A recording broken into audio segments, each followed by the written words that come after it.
So, this week we're going to talk about an attitude adjustment. I got to come out of my jacket. Okay. So, we just had Thanksgiving. Did anybody eat turkey? Yep. Alright.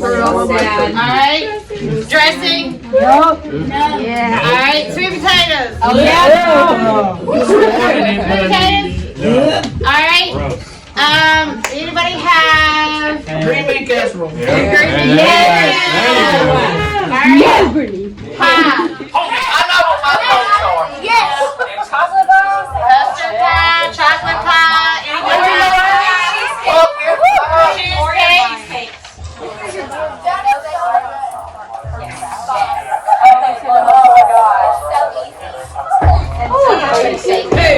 Food. Yes. Okay. Do you realize that on Thanksgiving, in that one meal, that you consumed about 4,500 calories? Why you gotta tell me Why that? you gotta hurt my feelings? Okay. I'm on about that. 4,500 calories. In an average. Sorry, I didn't question. Okay. I didn't ask that question. All right.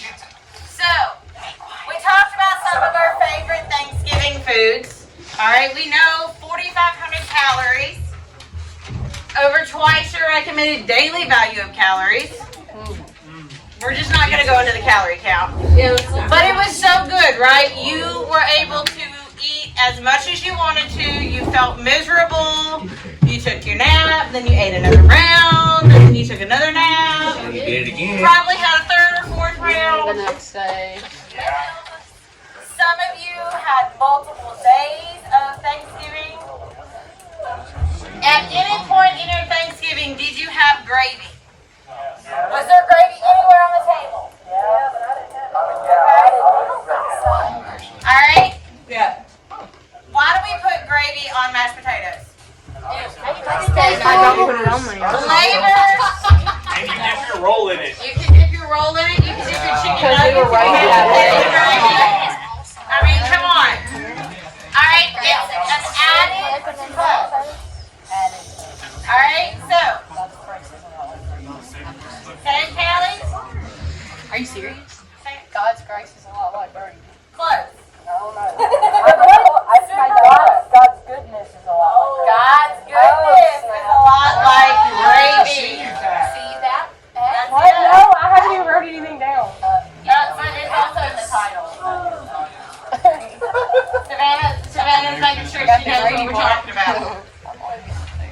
Alright, so God's goodness is a lot like gravy. Those are your first two blanks.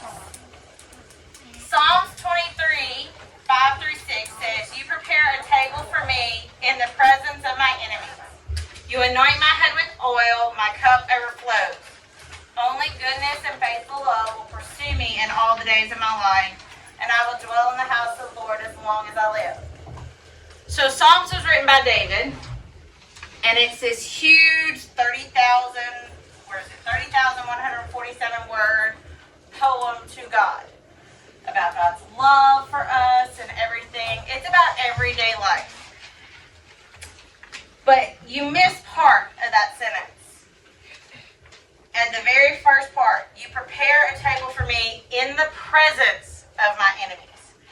God doesn't say that he's going to take you away from all the evil, all the people saying bad or trying to do bad in the world.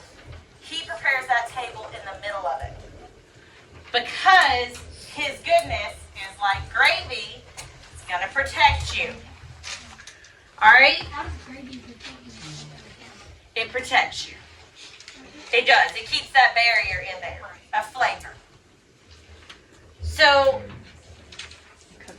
the reason you read through the Psalms, and the reason we go through Psalms, and Psalms is the most read book in the Bible, is because it goes through a broad spectrum of emotions each day. And there's a point in every stanza, okay? You all have your playlist of your favorite songs. When you're mad, when you're happy, when you're in love. And when you listen to those songs, each little little word has a special meaning to you when you're thinking of that special person. Or when you're mad and you're like, man, I could so do that to this person right now. Okay?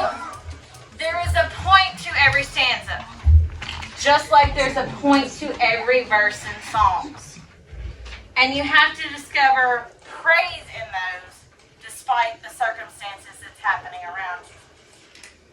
There are real life struggles that are found. Struggles about doubt, about love, fear, hatred, agony, joy, vengeance, depression, celebration, anxiety, heartbreak, and hope. All of those emotions. And I can tell you, I have been through all of them today.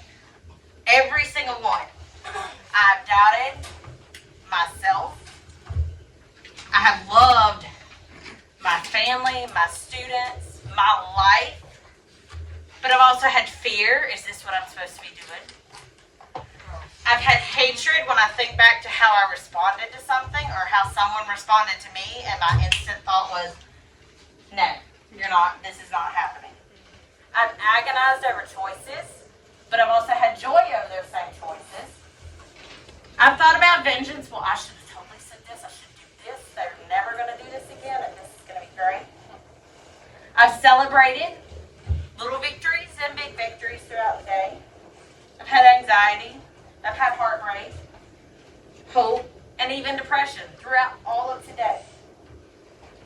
And one thing I did this morning, and I sent it to Savannah, and it really, it spoke to me, and I know it spoke to Savannah because there's a lot of heartbreak happening right now. And it was Psalms 34:18. The Lord is near the brokenhearted.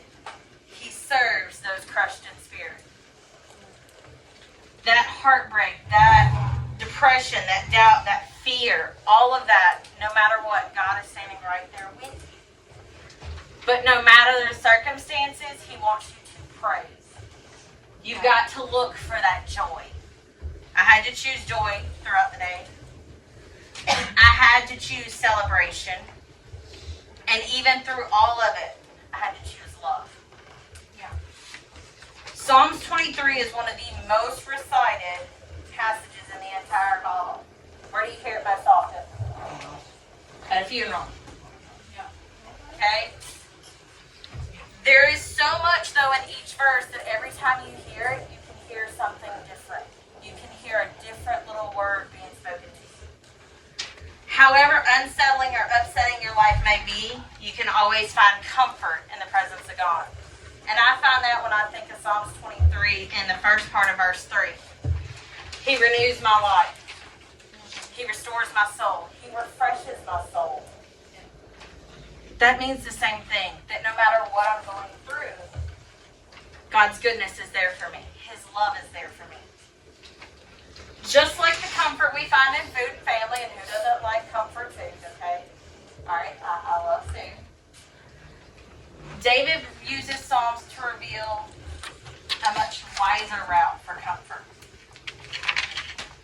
God, I can have as much worldly things as I want. I can have all the money in the world. I can travel. I can have all the friends. I can have all the shoes, the purses, the clothes, the cell phones, every bit of that. All right? But each time, I'm left wanting for more. I end up being left more and more less satisfied with the world. But if I look for God, and I find comfort in God, then I'm happier. And God is an over-the-top host. He is so incredible that the food will never stop coming. His love will never stop coming. You're going to be surrounded by people with love and laughter, and you can stay as long as you want. God's goodness will overflow in your life. When you think it's about to run out, guess what? Open the door. Turn the page. Open your phone. There's something good there. There's a reason that you're looking at that you're hearing that song. That's God's goodness. His love knows no end. It can flow all over your life and throughout circumstances. Now, that's not saying that you're not going to have hard times, that you're not going to have that doubt, that fear, that hatred, that agony, depression, that heartbreak, or anxiety. But if you choose to find your comfort in God, then all of that flows away. And you only focus on that love and that joy. God does extraordinary things under ordinary circumstances. I can tell you this, 2 years ago, I didn't have what I have in my life. And it's only through God that I'm at where I am today. Whatever you're going through, God has abundant love and goodness to keep you going. And Josh is going to put this up on the app later. But I found a list of 25 Bible verses for you to go through that reads about God's abundant love. Some of them are ones we know. John 3:16, for God so loved the world that he sent his only begotten Son, that whoever believes in him shall not perish, and all that. His love is going to fuel your spirit.